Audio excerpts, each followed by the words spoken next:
Okay.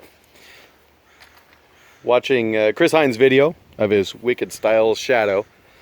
If you look at the comments, a lot of the comments are people asking about him about his seat. He's answered the question a number of times, but of course not everybody reads all of the comments.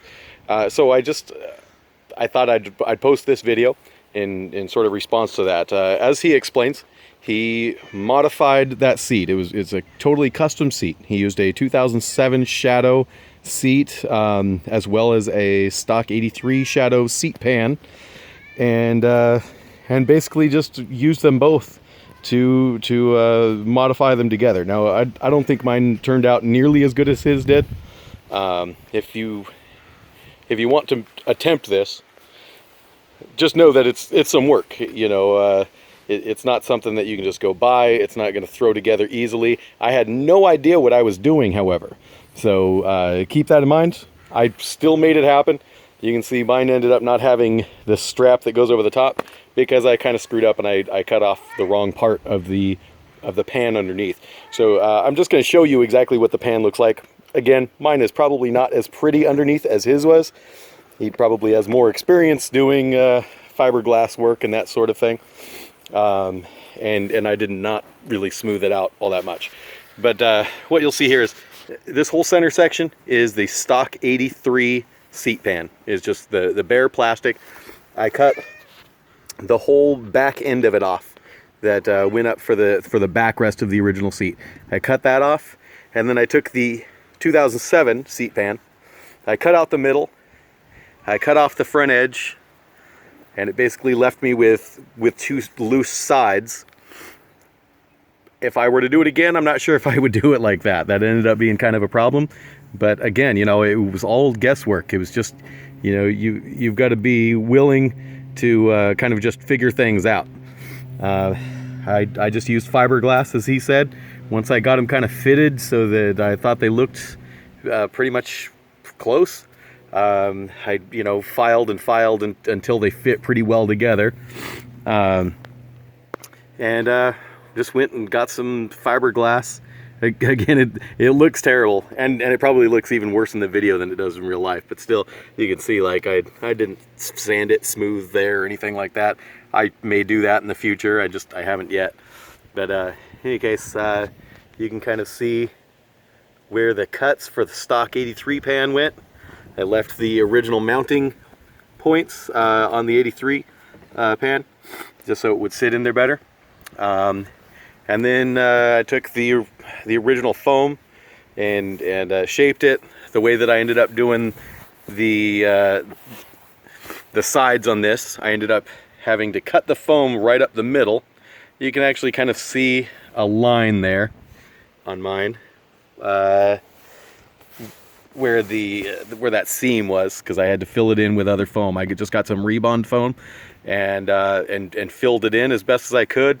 Used a sander and used get an electric turkey carving knife and shape it. I got some closed cell foam, rebuilt up the front edge a little bit, and shaped it down. You can see I used the original vinyl cover, and it left some little creases here as I stapled it back around the edge. Pretty well works. Also, I glued this middle section. And the glue isn't holding real well. It pulls up a little bit, but it's not real noticeable.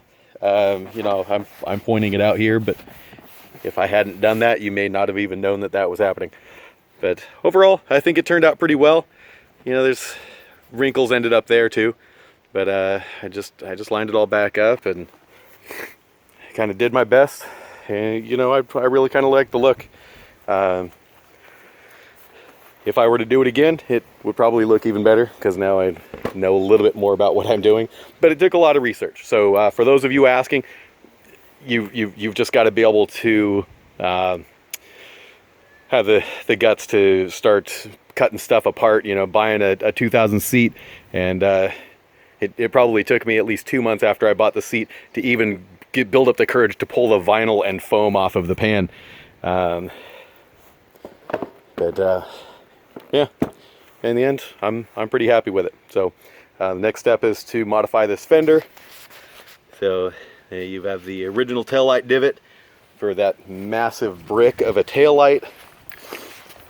I actually have another fender that I just got a hammer and dolly set, and again, I had no idea what I was doing.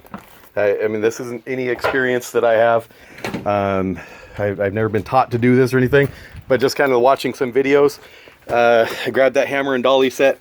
Here's the other fender that I'm working on, and I managed to hammer it out with that hammer and dolly set pretty well. Just take your time. I'm pretty happy with it. I'm surprised that I made something this good with just a hammer and dolly. You know, if you have access to a planisher, it's going to make it a lot quicker, especially if you know how to use such a thing. I totally don't. So the next step may be just going straight to body filler at this point, since it's already pretty smooth. I may take it somewhere and have somebody weld in these holes, you know, just to smooth out the holes a little bit. I'm probably also going to cut it off just below that, just to make the fender a little bit shorter, because I like the look. But yeah, that's kind of the deal. That's what customizing is all about, is kind of guessing. And I was going to try to turn the camera around so you could see me, but I don't know how to do that on this phone. Anyway, there's the bike, and it's kind of coming together. So good luck, everyone.